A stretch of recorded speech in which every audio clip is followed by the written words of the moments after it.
যাত্রাগুরু শ্রী শ্রী রামকৃষ্ণ পরমহংসদেব, শ্রী শ্রী মনসা মাতা, সেই সঙ্গে সমগ্র দেবদেবীর পায়ে যারাই ভক্তির পুষ্পাঞ্জলি। শুধু দর্শকবৃন্দ, মাননীয় পুজো কমিটির সকল সদস্য এবং সদস্যদের বঙ্গদূত অপেরার পক্ষ থেকে জানাই অটুট প্রীতি, মিষ্টি শুভেচ্ছা, অন্তরের উদ্বেল করা অভিনন্দন। বঙ্গদূত অপেরার আগামী মরশুমে নবদেশারী পালাকার সনাতন গোস্বামী রচিত নির্দেশিত সিনেমা পদ্ধতিতে এক ভয়াবহ কাহিনী নিয়ে সামাজিক যাত্রাপালা আসছে। কতদিন যন্ত্রণা নিয়ে আমি যন্ত্রণার সাথে যুদ্ধছি, তাই তো প্রতিদিনই মানুষ খুঁজছি। শুরু করছি আজকের যাত্রাপালা।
মাধু। হ্যাঁ স্যার। আরে আমি দেখাশোনা শেষ হলে কিন্তু বেরোবো, গাড়িটারে মুছে রাখ। গাড়ি মুছছিলাম স্যার। আরে জুবান কোথায় রে? বলতে পারবো না তো। জুবান। আরে এখানে জুবান কি করবে? না তুই মামাকে জানিয়ে দে, আমি মামাকে কিচ্ছু বলতে পারবো। আরে ওই মামাকে বুঝিয়ে বল, মামা নিশ্চয় তোর কথা শুনবেন। জুবান আপনারা সব রেডি তো? শুনতে পাচ্ছিস? যা পারিস তুই কর, আমার কিচ্ছু বলার নেই, ফোনটা রাখ। জুবান আপনারা সব রেডি তো? রেডি তো, কিন্তু কাকে নিয়ে দেখাশোনা হবে? কেন? বলডালি তো পালিয়েছে। কোথায় পালিয়েছে? তা কিছু বলেনি, শুধু বললেই দেখাশোনায় মত নেই, তোমাকে জানিয়ে দিতে বললো। কখন বলেছে? এই তো একটু আগে ফোনটা করলো। দে আমাকে ফোনটা করে দে দেখি। এই না।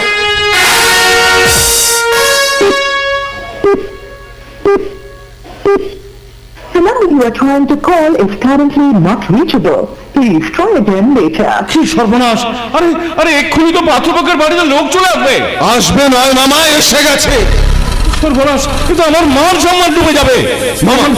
মামা তুমি কোনো চিন্তা করো না, আমি বুঝিয়ে সুঝিয়ে ফেরত পাঠিয়ে দেবো। তাড়াতাড়ি যা, গাড়িটা দাঁড়িয়ে আছে, যা পারিস কর, তাড়াতাড়ি কর। আচ্ছা তুমি কোনো চিন্তা করো না। আসুন নেমে আসুন।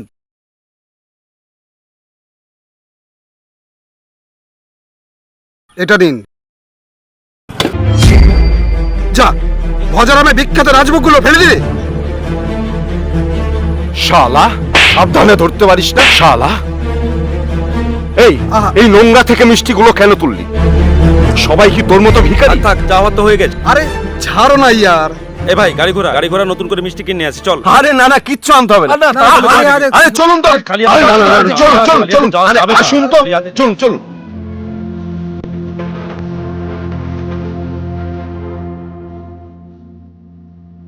রাজভোগ খেতে আমার খুব পছন্দ।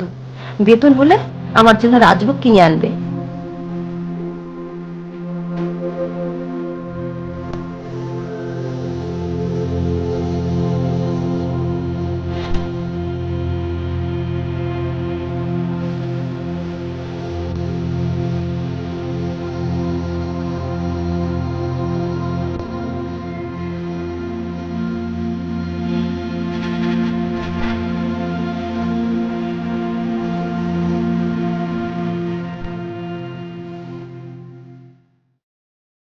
মাধু, মাধু, আগে যাই। এখানে আয়।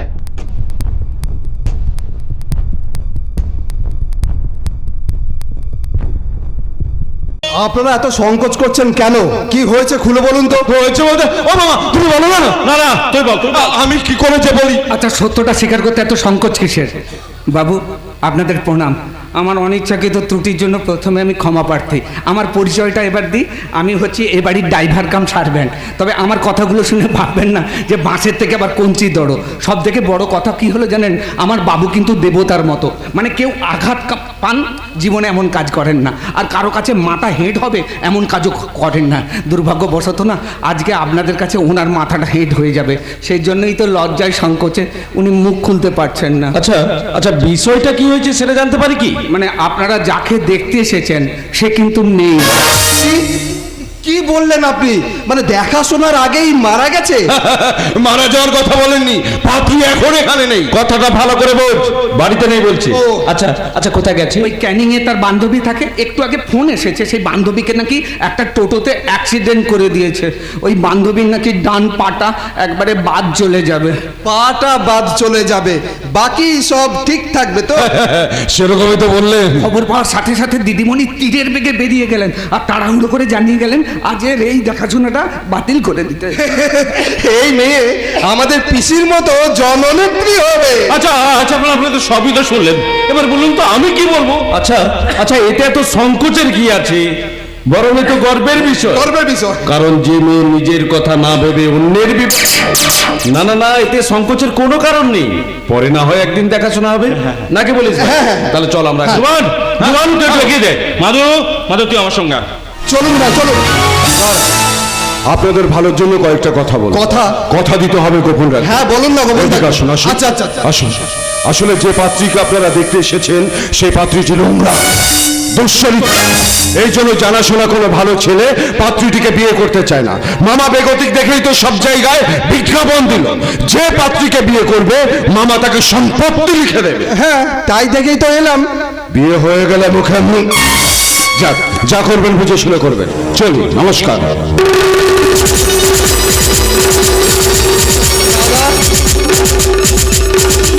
দাদা বল। লোকটা কিন্তু খারাপ কিছু বলেনি, মনে হচ্ছে আমাদের সব আশা জলে। আরে দেখাই যাক না, কথাতেই তো আছে সবুরে মেওয়া ফলে। বলছিলাম বাটপাটটা কি ফেলে গেল আপনাদের গেঁড়া কলে? না না ঘেরা করেন। দয়া করে ওর ছলে ভুলবেন না, মালটা মহা ঘুঘু। ওর উদ্দেশ্য মামার সম্পত্তি আত্মসাৎ করা, সেই জন্য এ বাড়িতে শেকড় গেড়ে বসেছে। স্বভাবতভাবে ও চাইছে না এই বংশের কেউ উত্তরসূরি থাকুক, সেই সঙ্গে এও চাইছে না দিদিমণির কোনোভাবে বিয়ে হোক। সেই জন্য তো যত সম্পর্ক আসে না এইভাবে ডেকে তাদের গোপনে ভাঙিয়ে দেয়। দাদা এই তো গভীর রহস্য। আর একটু রহস্যের উদ্ঘাটন করি। আপনারা যে পাত্রীকে দেখতে এসেছেন সে পাত্রীর কিন্তু প্রেম আছে, তাকেই সে বিয়ে করবে। অতএব বলি কি, এই পাত্রীর আশা ছেড়ে দিয়ে আর এই বাড়ির ওই সম্পত্তির আশা ছেড়ে দিয়ে আপনাদের মানে মানে মানে মানে কেটে পড়াই ভালো।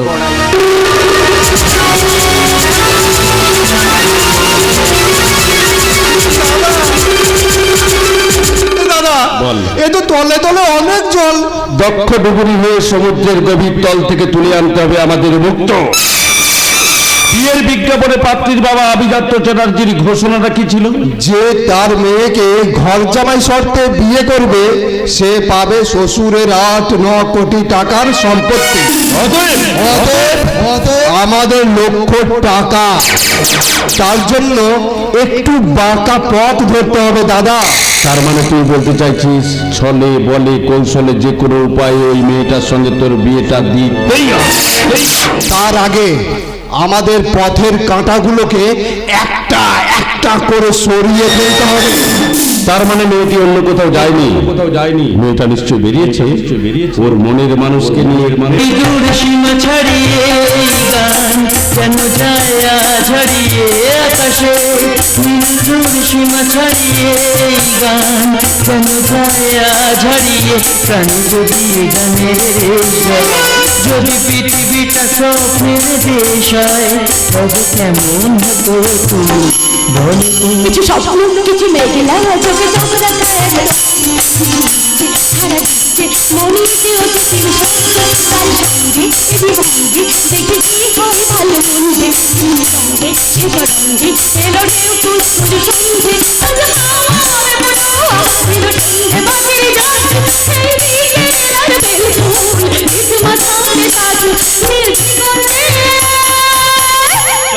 এবার বাড়ি ফেরা যায়। বাড়ি ফেলে একটা দুঃখযোগ্য হবে। বলটা তোমারই, এভাবে পালিয়ে না বেরিয়ে সত্যিটা তো খুলে বললেই হতো। আমি বললেও বাবা সহজে রাজি হওয়ার পাত্র নয়। আচ্ছা, আজকের দিনে দাঁড়িয়ে বাবা মায়েরা ছেলে মেয়েদের পবিত্র ভালোবাসার মর্যাদা দেবেন না? বাবা নাকি এমনই পবিত্র ভালোবাসার বন্ধন নেবেন। আমার মাকে বিয়ে করেছিলেন, আমি জন্ম নেওয়ার পর মা অন্য পুরুষের হাত ধরে পালিয়ে গিয়েছিলেন পুনরায় পবিত্র ভালোবাসার ঘর করবেন বলে। পরে অবশ্য শোনা যায় সেই পবিত্র ভালোবাসার সমাধি ঘটিয়ে শেষে বেঁচে থাকার কোনো পথ না পেয়ে গলায় দড়ি দিয়ে মারা গেছে। আর তারপর থেকে না ওই বাবার কাছে পবিত্র ভালোবাসার শব্দটাই মূল্যহীন। আর তোমার কাছে? সময় বলবে। তার মানে আমিও সন্ধ্যের তালিকায়? আমিও তো প্রতারণা করতে পারি। আমি যে বিশ্বাস করি না। বিশ্বাস হয় না এমন কাজ খেতে বিশ্বাসঘাতকতা বলে। আচ্ছা বর্ণালী, তুমি কেন অকারণে আশঙ্কায় ভুগছো বলো তো? জানো আমার বাবা যা আছে তা দুপুরুষ বসে খাওয়া যাবে। যেহেতু আমি বাবার একমাত্র সন্তান, সেহেতু ওই সম্পত্তির লোভে আমাকে বিয়ে করে ছেলের অভাব হবে না। অভাব শুধু এই পৃথিবীতে একটা ভালো মানুষের। তার মানে তুমি বলতে চাইছো এই পৃথিবীতে কোনো ভালো মানুষ নেই? ঠিক তারা সোজা হওয়া মানুষের সংখ্যা বড়ই কম। যেখানে সামান্য দান ভাতাই বিবেক মনুষ্যত্ব বিক্রি হয়ে যায়, সেখানে ভালো মানুষ পাওয়াটা বড় কঠিন হয়ে যায়। মিথ্যে বর্ণালী, এই পৃথিবীতে এখনো অনেক ভালো মানুষ আছে যারা কোনো অন্যায় করে না। কিন্তু অন্যায় যে সহেন, তাহলে তারা ভালো মানুষ কি করে হলেন? অন্যায় যে করে অন্যায় যে সহে, তবু ঘৃণা তাড়িয়ে যেন তৃণ সমদকে। আচ্ছা তুমি ঠিক কি বলতে চাইছো বলো তো? আমি বলতে চাইছি বাবার সব পছন্দকে ফেলে আমি তোমায় পছন্দ করেছি। আমি যে ভুল সিদ্ধান্ত নিয়েছি এটা প্রমাণ করে দিও না। বর্ণালী, ওই সূর্যের কাছ থেকে আলো চলে যেতে পারে, এই ফুলের কাছ থেকে গন্ধও হারিয়ে যেতে পারে, কিন্তু এই আকাশ কখনো বর্ণালীর কাছ থেকে হারিয়ে যেতে পারে না। আকাশ বাকিটা যেতে যেতে কিছু কথা বলবো তোমার কানে কানে,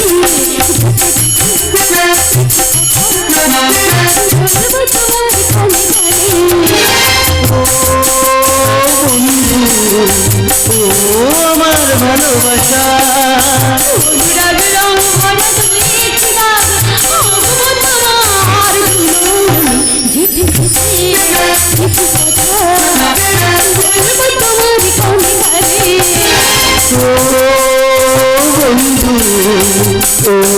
আমার ভালোবাসা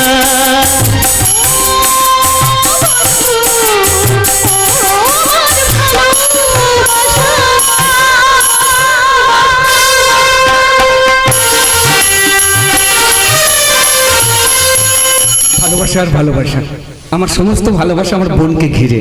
কাজের শেষে বাড়ি ফিরে এসে আমার যখন বোনের হাসির মুখটা দেখি না, তখন মনে হয় আমি স্বর্গসুখ অনুভব করি।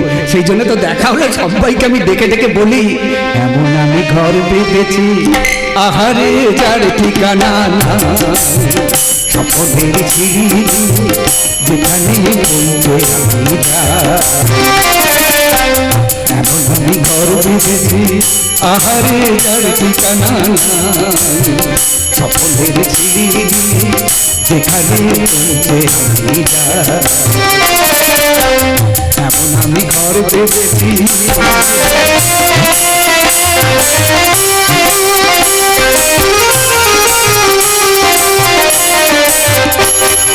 জানলা দিয়ে সোনার রূপের আলো, চাইতে ধুয়ে মলিনতার কালো, জানলা দিয়ে সোনার রূপের আলো, চাইতে মুখে মলিনতার কালো,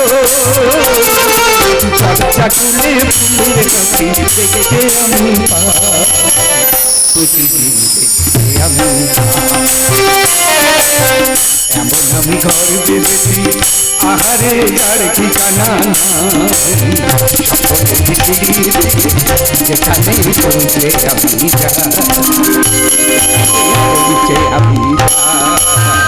যেখানে পৌঁছে আমি কি ব্যাপার আজ এত খুশি খুশি? কয়েকদিন আগে বলেছিলি না রাজভোগ খেতে তোর খুব ভালো লাগে। মা আমি আবার কখন বললাম? দিনুদার বোনের বিয়েতে খেয়ে এসে বললি না যে জানিস দাদা রাজভোগ খেতে আমার খুব ভালো লাগে।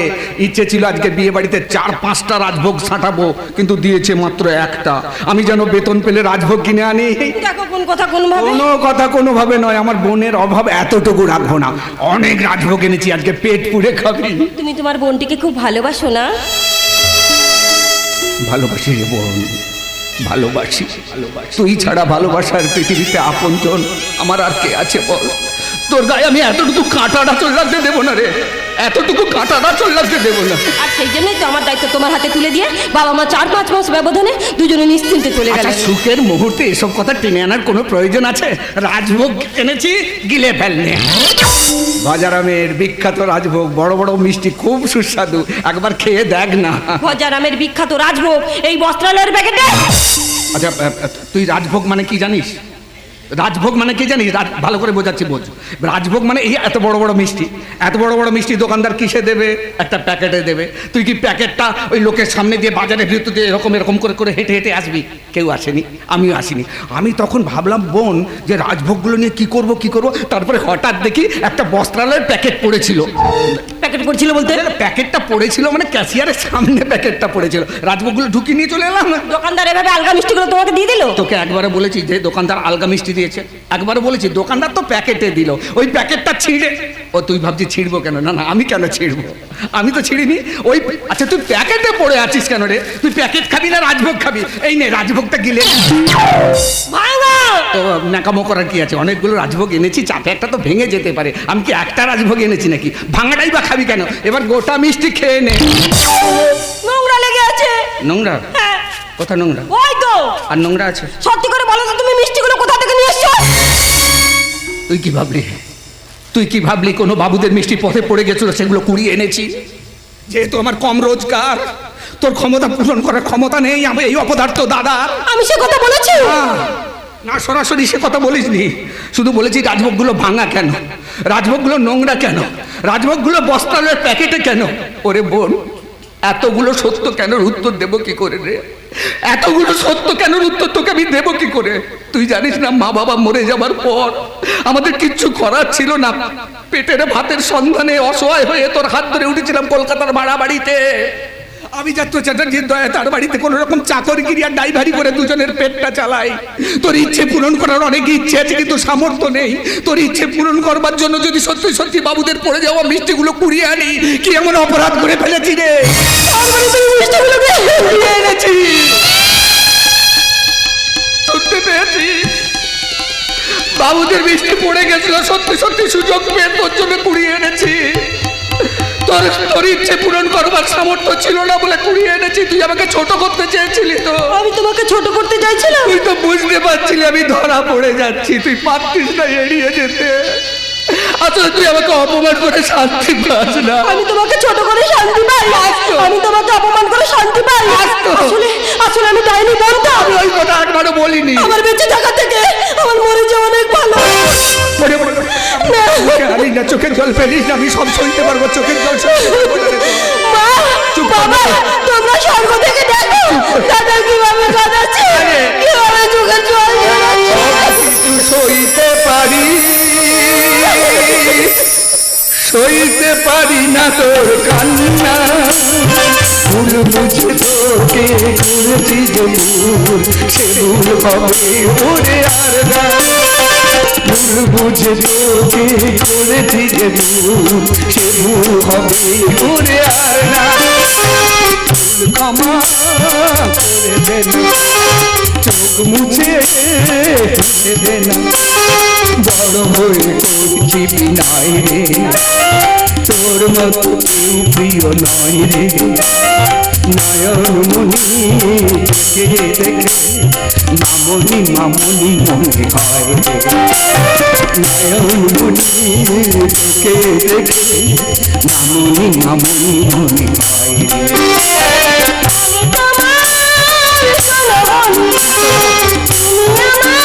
মনে হয়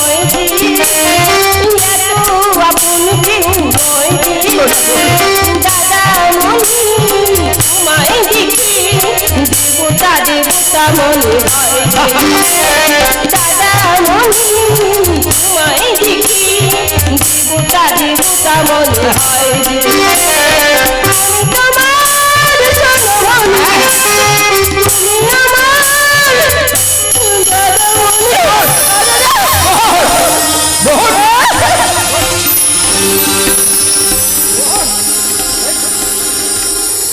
যা, আবার অজ্ঞান হয়ে গেল। বারবার অজ্ঞান হয়ে যাচ্ছে। ডাক্তারবাবু বলেছেন খারাপ লক্ষণ, অশনি সংকেত। না না না, আমি আমার বোনকে কিছুতেই আগে যেতে পারবো না, কিছুতেই না, কিছুতেই না, কিছুতেই না। হারাতে পারবি না যদি, তাহলে আগে কেন বলিসনি? তোর পছন্দের কেউ আছে কিনা আমি তোকে জিজ্ঞেস করেছিলাম। বলছি তো করেছি। তুই তখন কেন বলিসনি? কেন বলিনি পরে বলছি বাবা। এখন আকাশ অনেকক্ষণ ধরে বাইরে দাঁড়িয়ে ও, রয়েছে। ওই জন্য তোর বুকে হাতুড়ি ঘা পেটাচ্ছে। বাবা। এই অল্প দিনের প্রেমে তোর এত টান। বাবা, তুমি চুপ আর করো, আমি বাবা, তুমি চুপ করো। ও চলে যাক না, ও চলে যাক, তারপর তুমি আমাকে যা খুশি বলবে। আকাশ, আকাশ, আকাশ এসো। বাবা, বাবা, বাবা, বাবা, আমি তোমার কাছে হাত জোড়ো করছি বাবা, বাড়ির মর্যাদা যেন ক্ষুণ্ণ না হয়। আসবে। এসো আকাশ, এসো, যাও আমার বাবা। থাক, থাক। বাবা, এই তো পুরো হ্যাকারের মতো দেখতে। তা কি করা হয়? শিক্ষকতা করি, কিন্তু বেনিয়মের অভিযোগে চাকরিটা চলে গেছে। বলো কি নন্দলা? আগে আমি আকাশ। আরে এ তো আকাশ ভেঙে পড়বে। বর্ণালী এবার নির্ঘাত মরবে। মানে তুই আকাশ মিত্রের ইতিহাস জানিস? আমার কি ইতিহাস জানিস? তার আগে বল, তুই আমাকে চিনতে পারছিস কিনা? তোকে চিনবো না? তুই জুবান, মালদায় বিএড করতে গিয়ে তোর সাথে আলাপ। তুই আর আমি এক রুমে থাকতাম। আমার সৌভাগ্য যে তুই আমাকে চিনতে পেরেছিস। অনামিকাকে নিশ্চয় চিনিস? হ্যাঁ, ওই বাড়িওয়ালার মেয়ে অনিমিকার কথা বলছিস তো? হ্যাঁ। সে তো গলায় দড়ি দিয়ে মারা গেছে কিসের জন্য? ডিপ্রেশনে। তোর প্রেমে প্রতারিত হওয়া ডিপ্রেশনে তো? একদম মিথ্যে কথা বলবি না জুবান। মেয়েটাকে তুই ভালোবাসতিস, কিন্তু মেয়েটা তোকে ঘৃণা করতো। তোকে ভালোবাসতো? হ্যাঁ, তা অবশ্য ঠিক। মেয়েটি বারবার আমাকে প্রপোজ করতো, আর আমি বারবার প্রত্যাখ্যান করতাম। আর তার কিছুদিন পরেই মেয়েটি গলায় দড়ি দিয়ে সুইসাইড করে, আর তার 1 মাস পরে তার বাবাও সুইসাইড করে। আসলে এই পরিবারটি ছিল একটি মানসিক বিকারগ্রস্ত পরিবার। আর তাছাড়া সুইসাইড নোটে কিন্তু কোথাও আমাকে দায়ী করে যায়নি।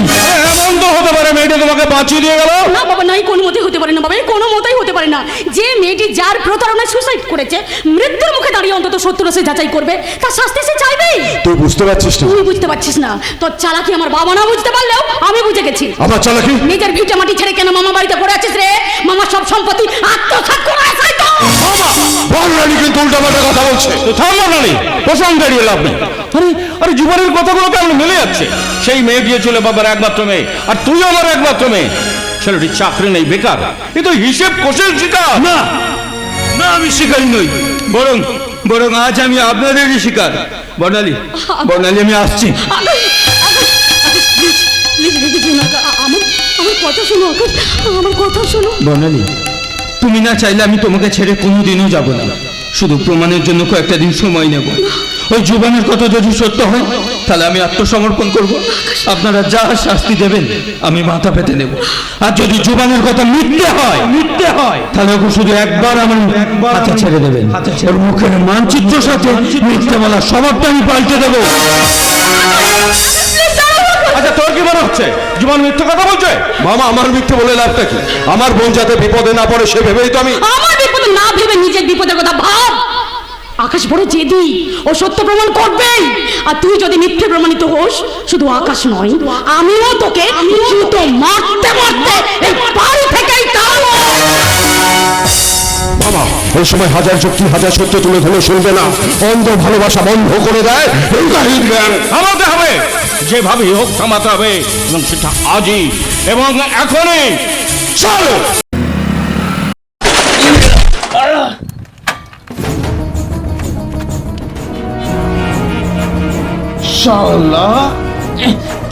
কি করছিস? কি করছিস এটা? শালা, বাঁচতে দে আমায় ভাই, বাঁচবি? বাঁচতে দে আমায়। বর্ণালীর জীবন থেকে তোকে সরে যেতে হবে। আর না হলে তোদের মিথ্যাটা ধরা পড়ে যাবে। বেশি সাধকের না সেজে তুমি বলো, এই বর্ণালীকে মুক্তি দেবে কিনা? বলো, মুক্তি দেবে কিনা? দেব বাবা, তুমি এর মঙ্গলই চায়। আর আপনি যখন নিজে এসেছেন, আমি কথা দিচ্ছি, আমি বর্ণালীকে ত্যাগ করলাম। এই এলাকা ছেড়ে পালাতে হবে। আরেকটা কথা, তুমি বর্ণালীকে বলে যাবে তোমার ওই প্রতারণা ধরা পড়েছে বলে তুমি নিজেকে থেকে চলে আসো। আর যদি কথার ক্লাব করো, তোমার গ্রামে গিয়ে তোমার এই বংশটাকে ধ্বংস করে দেবো। থাকতে পারছি না, আর কতক্ষণ অপেক্ষা করে থাকবো তুই বলতে পারিস বিকাশ? তোর ছোট ভাই সারাদিন রাতে 4-5 বার ফোন করে, অথচ 10টা বাজতে গেল এখন পর্যন্ত কোনো ফোন করলো না। ফোনটারও সুযোগ করে গেছি, আমার মনটা বড় কুগাইছিল। জানা বাবা, একটা গাড়ি রিজার্ভ করে কলকাতার বাসা বাড়িতে বেরিয়ে যা। রিজার্ভ? রিজার্ভ মানে তো 4,000 টাকা নেবে। টাকাটা তুমি দেবে তো মা? বের করো, বেরিয়ে যাচ্ছি। আমি কি আলাদা করে কোনো সঞ্চয় করেছি? আমার সব সঞ্চয় তো তোরাই বাবা। তোমার কাছে টাকা নিয়ে তো ঘেনর ঘেনর করছো কেন? ও বুঝেছি, ছোট ছেলে একদিন ফোন করি বলে দরদে বুকটা একেবারে ফেটে চৌচির হয়ে যাচ্ছি। অথচ আমি একদিন না বাড়ি ফিরলে কই তখন তো তোমার মাতৃহৃদয় উতলে উঠতে দেখিনি। তুমি কি মায়ের ছেলে? তুমি তো কাল শত্রু। সাধে বলি বিকাশ, তোমার মায়ের এক চোখে শুধু ছোট ছেলেই আপন, বাকি সব সত্য। মা বাবার কাছে সব ছেলে মেয়েরাই আপন। ছেলে মেয়েদের আচার আচরণ ব্যবহারই তারাই মা বাবার অভিমানে দূরত্ব তৈরি করি। আচ্ছা বলতো বিকাশ, আমি তোর খোঁজ করি না বলি তুই আমার প্রতি অভিমানটা করলি। সারাদিন রাতে তুই কতবার মায়ের খোঁজ করি। ওই যে কথায় আছে না, যার সিল তারই নড়া, তারই ভাঙবে দাঁতের গড়া। যার রোজগারে কিনছে সেই কিনা পর, মনে হয় যেন হাতে গরম খুন্তি ছেঁকা। পরের মাসে আর টাকা দি, আমারই খাবে, অন্যের কীর্তন আচ্ছা, গাইবে। কিসের জন্য তোরা তো যা যা করে লেগে পড়েছিস? আমার আকাশ সারাদিন ফোন করেনি বলি। ও সেই জন্য বুঝি 4,000 টাকা খরচ করে গাড়ি রিজার্ভ করে বেরিয়ে যেতে হবে। টাকা তো আর রোজগার করতে হয়নি যে গাছ নাড়ালেই টাকা পড়ে যাবে। বসে বসে গিলছো আর সারাদিন কাঠি করছো। নিজের ভাইয়ের খবর নিতে টাকার হিসেব করছিস? হিসেব করতাম না, 4 কেন 10,000 টাকা খরচ করে বেরিয়ে যেতাম যদি ভাইয়ের মরণ খবর আসতো। ব্যাস, ভাই বেঁচে থাকতে খরচ করতে গায়ে লাগে, আর মরে গেলে লাগে না। দেখেছো দেখেছো কেমন পিন ফোটানো কথা বলছে? আসলে যাকে না দেখতে পারি তার চলন ভারী। আমি ঢের ঢের মা দেখেছি, ওনার মতন এক চোখ ডাইনি মা আমি 7 জন্মে দেখিনি। 7 জন্মে এমন মা দেখবে কি করে? বারবার মানুষ জন্ম নিতে গেলে পুণ্য অর্জন করে মরতে হয়। আগে 6টা জন্ম তুমি মানুষই জন্মাওনি। এবার কিন্তু ছোট বড় মানবো না, দিয়ে দেবো। হ্যাঁ মা, তুমি কিন্তু খুব বাড়াবাড়ি করছো। আমাকে আর কিছু বল, তা নাহলে তোর বউ আবার তোকেও দিয়ে দেবে। দেখো মা, দেখাতে হবে না, আর কটা দিন সবুর কর, তারপর আমি তোদের ব্যবস্থা করে দিচ্ছি। তোদের কাউকে যেতে হবে না, আমার আকাশের খোঁজে আমি যাচ্ছি। আকাশ, আকাশ, তুই সারাদিন ফোন করিস নি কেন বাবা? সারাদিন আসবো বলে আর ফোন করিনি মা। মা তো মরা কান্না শুরু করে দিয়েছে, যেন ভেবেছে তুই মারা গেছিস। বিকাশ, এবার যে যার কাজে যা। হ্যাঁ, এখন চলে এসো। এখন ছোট ঠাকুরপো চলে এসছে, তোমার পায়জার ফুরিয়ে গেছে, চলে এসো। এবার তুই দুটো অমৃতবাণী শুনে যা। অমৃত বাণী নয় মা, অমৃত বাণী নয়, বাস্তবটা বলি শোনো। তোমার ওই জ্ঞান দেওয়া অভ্যাস ছাড়ো, নইলে তোমার 3 ছেলে থাকা সত্ত্বেও মরার সময় তুমি 1 ফোঁটা জলও পাবে না। এ কি রে ভাই তুই? হঠাৎই চলে এলাম, এসে দাঁড়িয়ে দাঁড়িয়ে তোমার কথাগুলো শুনছিলাম। তুমি শুধু বড় হও বলে তাই সেইভাবে আমি প্রতিবাদ করতে পারলাম না। তুই মার অন্যায়টা দেখেছিস? সত্যি তোমার অন্যায় করেইছে। সব মায়েরাই তো এই অন্যায়টাই করে। মায়েরা শিশুদের প্রাণ বাঁচাতে তাদের মুখে মাতৃদুগ্ধ তুলে দেয়, আবার সেই সন্তানেরা সেই মায়েদেরকে মৃত্যুকালে 2 ফোঁটা জল না দেওয়ার জন্য হুমকি দেয়। তোমাকে শুধু এইটুকু মনে করি দিতে চাই দাদা, তোমার সন্তানেরাও কিন্তু তোমার মৃত্যুকালে ঠিক এই হুমকিটাই দেবে দাদা। মা মা আমি ঘুমাতে গেলাম। হ্যাঁ রে আকাশ, আশা থেকে দেখছি তো চোখে মুখে কেমন আতঙ্কের চাপ। কি হয়েছে বাবা? কোনো বিপদে বল। না না মা, কিছু হয়নি। কিছু হয়নি বললে তো হবে না বাবা, তোর চোখ মুখ দেখে মনে হচ্ছে তোর উপর দিয়ে যেন একটা ঝড় বয়ে গেছে। ঝড় ঝড় তো বয়েই গেছে মা। দীর্ঘদিন শিক্ষকতা করেও আজ যে চাকরিটা হারিয়ে ফেললাম। ও এই জন্য? হ্যাঁ রে, শ্রীকৃষ্ণের বাণী পড়িসনি? শ্রীকৃষ্ণ গীতাতে বলেছেন, তোমার কি হারিয়েছে তুমি কাঁদছো? তুমি কি নিয়ে এসেছিলে যা তুমি হারিয়েছো? তুমি কি সৃষ্টি করেছো যা নষ্ট হয়ে গেছে? তুমি যা নিয়েছো এখান থেকেই নিয়েছো, তুমি যা দিয়েছো এখানেই দিয়েছো। আজ যা তোমার আছে কালটা অন্য কারো ছিল, পরশু সেটা অন্য কারো হয়ে যাবে। পরিবর্তন তো সংসারের নিয়ম রে। মেজদা, আমরা যে ভগবান নই রে, আমরা মানুষ। আর মানুষের যে সহনশীলতা সীমানাটা ভগবান বেঁধে দিয়েছে, সেই সীমানাটা ভাঙলে মানুষ তো ভেঙে পড়বেই। যুক্তি তর্ককে বলতেই ওটা চলে এলি কেন? মানব তো ফোন করলো, মাটি চুরি হয়ে যাচ্ছে, তাই উঠতে চলে এলাম। হাই হোস, তা একটা কথা বলি শোন। শুনলে ভালো, না শুনলে নিজের বিপদ রেখে আনবি। কথাটা হচ্ছে এখন ক্ষমতা যার, পৃথিবী তার। অতএব পাটের বিরুদ্ধে গিয়ে নিজের মৃত্যু ডেকে আনার কোনো মানেই হয় না, বুঝলি? এবার কিন্তু সিদ্ধান্তটা তোর নিজের, কেমন? রুটি খাওয়া দলে নাম লিখেছি। বড় বৌমা তো এখন এই ব্লকের সদস্য কমিটির সভাপতি। বুঝেছি বললে হবে না। প্রতিবাদ করতে গেলে প্রতিবাদীকে বাঁচিয়ে রাখতে হবে। প্রতিবাদ করতে গিয়ে যদি প্রতিবাদী মারা যায়, তাহলে অন্যায়কারীর অন্যায় করার ক্ষমতাটা আরো দ্বিগুণ শক্তিশালী হয়ে ওঠে। একদম ঠিক কথা। সবাই চাইলে প্রতিবাদ হবে, না চাইলে হবে না। তাড়াহুড়োর মধ্যে কয়েকটা কথা বলে নি। আমার কলকাতার চাকরিটা বহু কষ্টে আমার জেলা শাখাতে আমি ট্রান্সফার করিয়েছি। আগামী পরশু আমার ব্যাঙ্গালোর ট্রেনিং রয়েছে। ওখান থেকে ফিরে এসে না মা আমি বিয়েটা সেরে ফেলবো। তাই রে, মেয়ে কি দেখে রেখেছিস? হ্যাঁ মা। ঠিক করেছিস, আজকাল তো মেয়ে পাই যাচ্ছে না। তাই রে, ছোট ভাইয়ের জন্য একটা খোঁজ খবর রাখ না। না না মা, আমি বিয়ে টিয়ে করবো না। ও মা, এসব কি কথাবার্তা? বিয়ে করবি না মানে? সব কেন উত্তর হয় না মা? আমি ঠিক করেছি আমি আর এই জীবনে বিয়ে করব না। আকাশ, কি লুকোচ্ছিস তুই? আরে কোথায় কি লুকোচ্ছি? তোর গলার আড়ষ্টতা, জিভে জড়তা, চোখে জল আটকানো প্রবণতা। হ্যাঁ রে আকাশ, কি হয়েছে খুলে বল। কিছু হলে তো খুলে বলবো মা। ওরে আমরা যে মা, আমাদের চোখে ছেলে মেয়েদের সুখ দুঃখ অস্থিরতায় সবকিছুই ধরা পড়ে। তোর কিছু না কিছু একটা বিপদ তো হয়েছে বাবা। এই কি হয়েছে রে আকাশ? মেসা কিছু হয়নি রে। কিছু হয়নি তাহলে তুই হঠাৎই কেন বলছিস বিয়ে করবি না? বলছি তো সব কেন উত্তর হয় না। আমিও তো অনেক কেন উত্তর খুঁজছি কিন্তু পাচ্ছি না। যেমন যেমন যেমন দীর্ঘ বছর শিক্ষকতা করার পরও যারা অযোগ্য শিক্ষক বলে সমাজে দাগিয়ে দিয়েছে, আসলে কারা অযোগ্য ছিল মেজদা? এই শিক্ষকেরা না ওই চাকরি ব্যবস্থাকারীরা? সরকারের যদি চাকরি দেওয়ার ব্যবস্থা স্বচ্ছ হতো তাহলে কেউ আর ঘুষ দিয়ে চাকরি পেত না রে মেজদা। আরে এখন তো মেয়েদেরাও জানে যে চাকরি মেধাতে হয় না, চাকরি হয় ঘুষে। তাই তখন সব মেধারা ঘুষ দিতে বাধ্য হচ্ছে রে। আচ্ছা বলতে পারিস মিসদা, ওই কলকাতার আরজি ঘরের অবয়াকে যারা ধর্ষণ করে খুন করলো, সবাই সবাই সব জানা সত্ত্বেও সমস্ত তথ্য প্রমাণগুলো কেন গুলি দেওয়া হচ্ছে? কেন ওই কসবালা কলেজের গণধর্ষকদের এনকাউন্টারে মেরে ফেলা হচ্ছে না? এই প্রশ্নের কি উত্তর দিচ্ছিস তুই? না মা না, আমি কোনো ভুল উত্তর দিচ্ছি না মা। আমি শুধু বলতে চাইছি পৃথিবীর প্রত্যেকটা মানুষের বুকে যে দগদগে আগুনে হাজারটা কেন পুড়ছে, সেই কেনর উত্তর কিন্তু কেউ পাচ্ছে না মা। জানো মা, জানো মা, আমারও বুকে সেই হাজারটা কেন পুড়ছে, কিন্তু আমি তার কোনো উত্তর খুঁজে পাচ্ছি না। আর তাই তাই তোমাদেরও আমি কোনো উত্তর দিতে পারছি না মা। তোমরা তোমরা এর বাইরে আমাকে কোনো প্রশ্ন করো না মা, কোনো প্রশ্ন করো না। কিছু বুঝলে মা? যতদূর সম্ভব প্রেমী আঘাত। আর কতদিন অভিমানে থাকবে আকাশ? প্রায় 7 মাস ধরে তোমার জন্য আমি অপেক্ষা করছি। ফোনের সুইচটাও অফ করে দিয়েছো। কি করে অভিমান করে আছো আকাশ? অথচ আমি রেগে একবেলা তোমার সাথে ফোন না করলে তুমি আমাকে বলতে আমি রাতে জেগে বসে তোর অপেক্ষায়, তুই কেন যে এমন করিস? ফোন করবো না আমি রেগে আছি রে যাই। কথা শুনলে ফোন করিস, আমি তারা গুনে লিখে রাখি নিজের গায়ে। তোর কেন এত ভুল করিস? আমি কিছুতেই বলছি না তোর কথায়, তুই এত সহজেই শুধরে যাবি না জানি। তাই হতেই হয় আমাকে অভিমানী।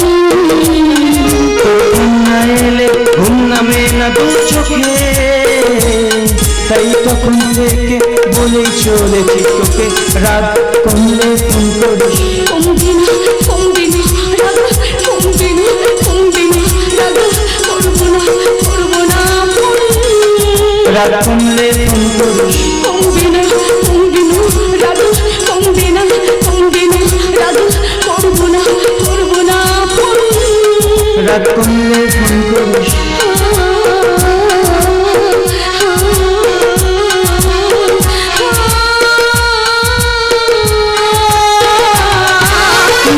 নরম করে একবার ফোন করে কথা বলে না প্লিজ। কেউ কি এমন করে এত ভালোবাসে তবু তোর মনে জাগে না শোনা?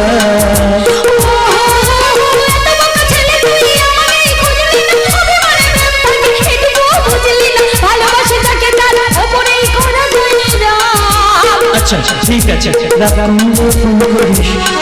তোকে গান দিয়ে ঘুম পাড়াবো, কাল সঙ্গে দেখা করিস। তোর প্রিয় ফুল হাতে নিয়ে দাঁড়াবো।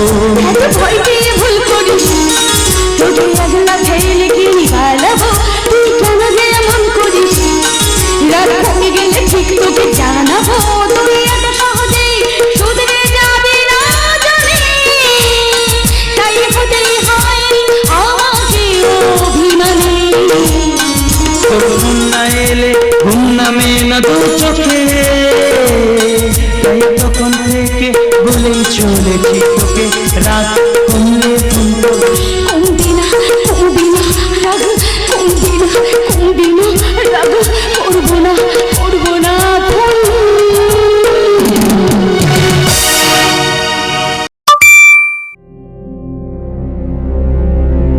এতদিন পরে আমি স্বীকার করছি, তোমার বাবার সম্পত্তি হাতাতে আমি তোমার সাথে ভালোবাসার অভিনয় করেছি। জুবানের হাতে ধরা পড়ার ফলে ওই দিন আমাকে পালাতে হলো, ফোনের সিম কার্ডটাও বদলে ফেলতে হলো, যাতে তুমি কোনোভাবে আমার সাথে যোগাযোগ না করতে পারো। বর্তমানে আমি এখন পালিয়ে বেড়াচ্ছি। সেদিন জুবান ঠিকই বলেছিল, মালদায় ওই অনামিকা নামে মহিলাটি আমারই প্রতারণার শিকার হয়ে লজ্জায় ঘৃণায় গলায় দড়ি দিয়ে মারা গেছে। আর কোনোদিনও তুমি আমার সাথে যোগাযোগ করার চেষ্টা করো।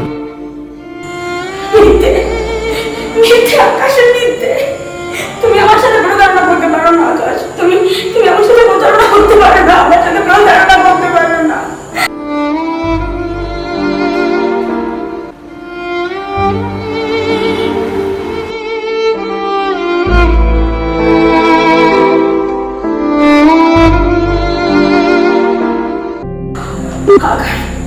হ্যালো আকাশ, আকাশ একবার আমার সাথে ফোনে কথা বলো, আমার সাথে। The number you are trying to call is currently not reachable. Please try again later.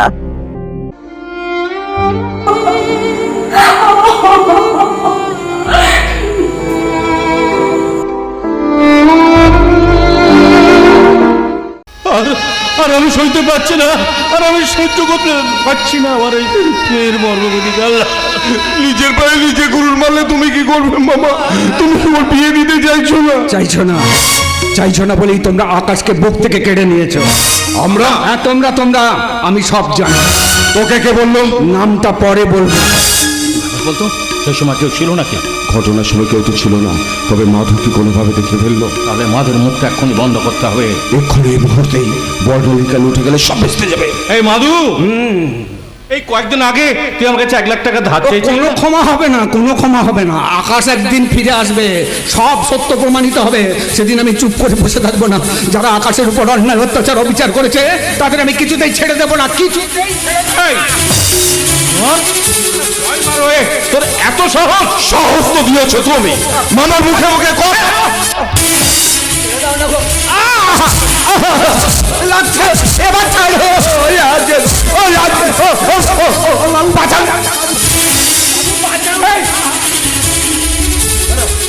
বেরো বাড়ি থেকে, বেরো।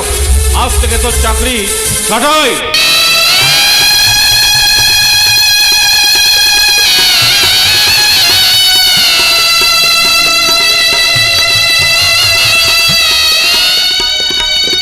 দোহাই বাবু, এমন নিষ্ঠুর হবেন না, চাকরি থেকে আমাকে ছাঁটাই করে দেবেন না বাবু।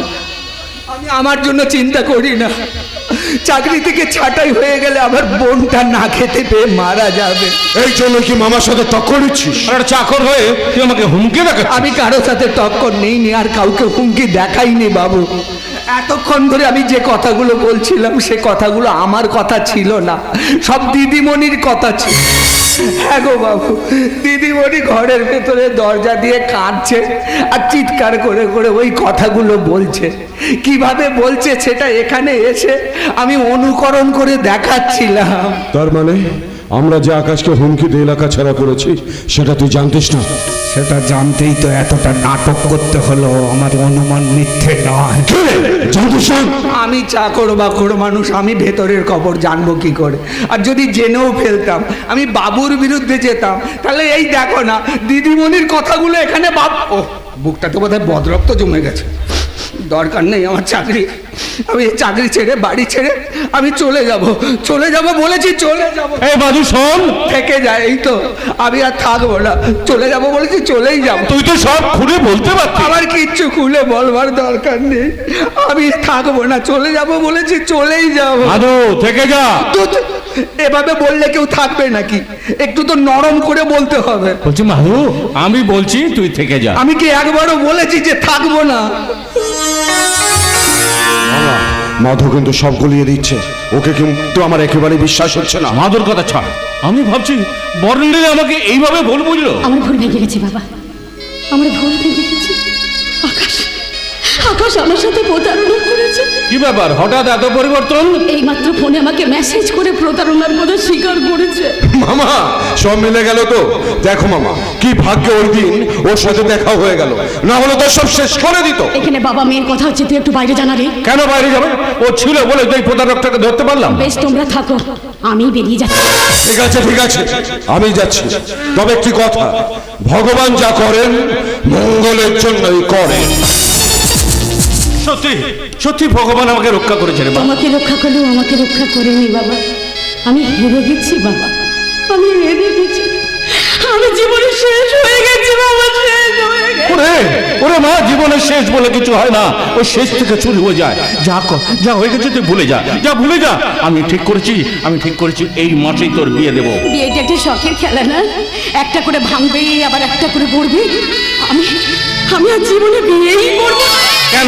কেন জোর দেখে নিজের জীবনটাকে নষ্ট করছিস? আমি ঠিক করেছি, একটা ঘর জমি শর্ত তোর বিয়ে দেবো, আর আমার এই বিশাল সম্পত্তির অধিকারী হবে আমার নাতি নাতনিরা। এইসব সম্পত্তি তুমি অনাথদের দান করে দাও বাবা। বিষয় মানে বিষ, এসব থাকলে জীবন বিষময় হয়ে উঠবে। তার থেকে তুমি অনাথদের দান করে দাও। কেন দান করে দেবো? এই সম্পত্তি তুই করিসনি, তাই এই সম্পত্তির আমরা বুঝবি না। তাই আমি ঠিক করেছি, আমার এই সম্পত্তির মালিকানা হবে আমার নাতি নাতনিরা। বেশ, চাইছে যখন হবে। তার মানে আমি সন্তান সম্ভব। আকাশের সন্তান আমার গর্বে। সমাজে আমি মুখ দেখাবো। কোটি কোটি টাকা চুরি করে, ধর্ষণ করে, সন্ত্রাস করে একটা রাজ্য দেশ টিকে যাচ্ছে, আর তুমি একটা ছোট্ট সংসার টিকাতে পারবে না। তারা সর্বদা ক্যামেরার সামনে হাসতে হাসতে গোটা জগৎটাকে মুখ দেখাচ্ছে। কোটি কোটি মানুষ জানছে এরা অসৎ, অসভ্য, বর্বর, জন্তু জানোয়ারের থেকেও জেল খাচ্ছে, ছাড়া পাচ্ছে।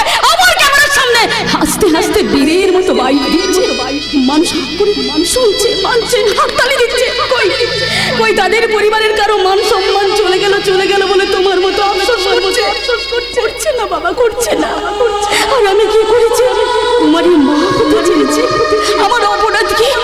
আমি একজনকে ভালোবেসে তাকে বিশ্বাস করে দেহ মন সঁপে দিয়েছিলাম। এখানে আমার অপরাধটা কোথায়? অপরাধী তো সেই যে আমার সাথে বিশ্বাসঘাতকতা করেছে। এটা তো বিয়ের পর অনেকে জীবনে বলাটা যত সোজা, মেনে নেওয়াটা তত সোজা নয়। এই সমাজ তোরই বাচ্চাটাকে মেনে নেবে না। বেশ, তুমি তোমার সমাজ সংস্কার নিয়ে থাকো। আমার এই সন্তান পৃথিবীর আলো দেখবে। আমি বেঁচে থাকতে তোর এই সন্তানকে আমি কিছুতেই মেনে নেব না। থাকতে এই সন্তান হারাবো না। একটা বোঝা পড়ে এসো না গো বাবা, একটা বোঝা পড়ে এসো। আমার এই সন্তান পৃথিবীর আলো দেখা পর্যন্ত আমাকে এই বাড়িতে থাকার জন্য একটু সময় দাও না। সেখানেও তো সমাজের লোকজন। আমি কথা দিচ্ছি বাবা, কথা দিচ্ছি, কাউকে কেউ জানতে পারবে না। আজ থেকে আমি আমার ঘরেই বন্দি থাকবো। তারপর আমার সন্তান জন্ম নিলে আমি রাতের অন্ধকারে এলাকা ছেড়ে চলে যাব বাবা। আমি এই এলাকা ছেড়ে চলে যাব। মা, অল্প দিনের ভালোবাসা এত টান, আর আমি যে তোকে ভালোবাসি এত কিছু। এই প্রশ্নের উত্তর আমি তোমাকে দেব না বাবা, এই প্রশ্নের উত্তর আমি তোমাকে দেব না। কারণ ওই একই প্রশ্ন কিছুদিন পরে আমিও আমার ছেলে মেয়েকে বলে তোমার মতো চোখে জল ফেলবো। অথচ নিজেদের নৃশংসতার বিচার করবো না। মানুষ যদি নিজের বিচারটা নিজেই করে নিতে পারত, তাহলে পৃথিবীতে এত পবিত্র অপবিত্র হতো।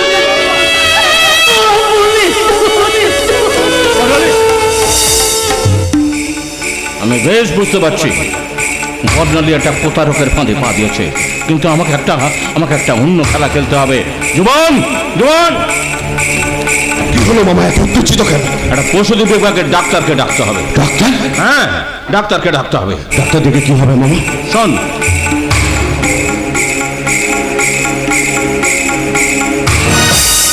তার মানে তুমি চাইছো যে বর্ণালী জানুক ও মৃত সন্তান প্রসব করেছে? কিন্তু কাজটা করতে হবে খুব সাবধানে, খুব গোপনে। এই অন্যায় কাজটা ডাক্তার করবে কেন? আরে করবে।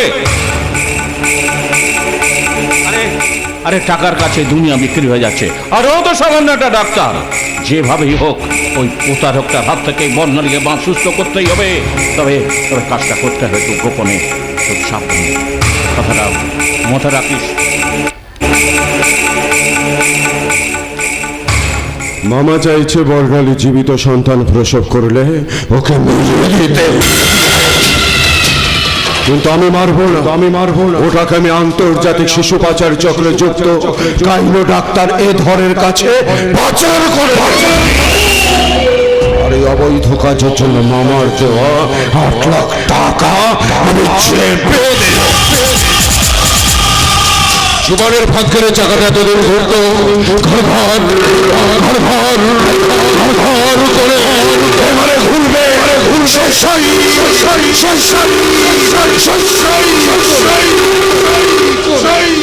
জীবনের সব প্ল্যান বর্ণালীর বিয়ে আমি হতে দেব।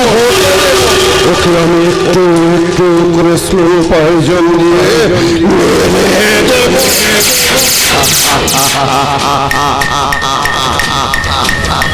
তারপরে বিরাট বিশাল প্রপার্টির মালিক হব আমি। চলবে বৃষ্টি হবে, ওরা চলবে।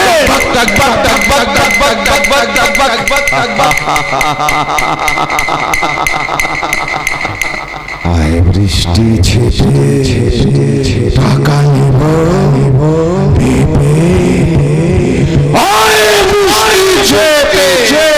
টাকা নেব।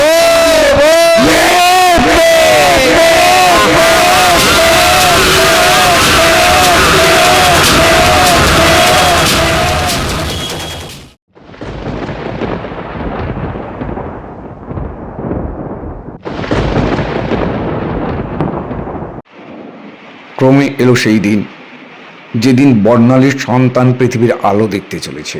গোপনীয়তা রক্ষার্থে আভিজাত্য চ্যাটার্জি বাড়ির মধ্যেই বর্ণালী দেবীর ডেলিভারির ব্যবস্থা করেন। ষড়যন্ত্রকে বাস্তব রূপ দিতে ডাক্তার এ ধর অনেক আগেই বর্ণালী দেবীকে জানিয়ে রেখেছিলেন এই ডেলিভারি নর্মালে হবে না, সিজার করতে হবে। শুরু হলো ডেলিভারি প্রসেসিং। পরিকল্পনা মাফিক ডাক্তার এ ধর বেশি মাত্রায় চেতনানাশক ঔষধ প্রয়োগ করেন বর্ণালী দেবীর উপর। বর্ণালী দেবী ধীরে ধীরে গভীর অজ্ঞানতায় আচ্ছন্ন হয়ে পড়েন। বাচ্চাটি প্রসব হওয়ার সাথে সাথে কেঁদে ওঠে। ডাক্তারবাবু তড়িঘড়ির নির্দেশ দেন ঘুম পাড়ানোর ইঞ্জেকশন প্রয়োগ করার জন্য। তাই করা হলো। তারপর ডাক্তারবাবু ইঙ্গিত করলেন বাচ্চাটি নিয়ে বেরিয়ে যাবার জন্য। বাইরে গাড়ি দাঁড়িয়ে রয়েছে, বাচ্চাটা নিয়ে তাড়াতাড়ি বাইরে বেরিয়ে যাও। তারপর শিশুটিকে পাচারের জন্য বাইরে বের করে দেওয়া হলো। অন্যদিকে আগেই সংরক্ষিত করে রাখা একটি মৃত সদ্যজাত সন্তানকে বর্ণালীর কোলে দেয়া হলো। না না না না স্যার, ভুল ইনফরমেশন। এমন কিছু ঘটনাই এখানে ঘটেনি। হ্যাঁ, কি বলছেন? না না না না স্যার, না এমন কিছু ঘটনা ঘটে। কি বলেন? আপনি ফোর্স পাঠাচ্ছেন? ওকে ওকে ওকে, ঠিক আছে স্যার, ঠিক আছে। জুমান বাবা কাজ আসে। বাচ্চাটা জীবিত নামি তো হওয়ার সাথে সাথে গলা টিপে করে মেরে দিয়েছে। 8 লাখ টাকা নিয়েছে, যেমন কাজও করেছে তেমন। কিন্তু বাচ্চাটা এখন কোথায়? বর্ণালীর কাছে। কিন্তু এক্ষুনি থানা থেকে বড়বাবু ফোন করেছিল। তাদের কাছে খবর আছে এই বাড়ি থেকে একটা সদ্যজাত শিশু পাচার হয়ে যাচ্ছে। আমি ঠিক ব্যাপারটা বুঝতে পারছি না। এমনিতেই বর্ণালীর বাচ্চাটা শ্বাসরোধ করে মারা হয়েছে, সেখানে একটা বিপদের ঝুঁকি থেকেই যাচ্ছে। দেখবি পরে কিছু খুঁড়তে গিয়ে যেন কেউটা না বেরিয়ে পড়ে। না, এখন কোথায় যাবে না। বর্ণালীর জ্ঞান ফিরলে তবে একটা কথা, পুলিশ যদি এসে আমার কথা জিজ্ঞেস করে তাহলে বলবি এই সদ্যজাত নাতিকে হারিয়ে সে দুঃখে বিভোর, কথা বলার মতো অবস্থায় নেই। মনে থাকবে, কথাটা মনে রাখবে।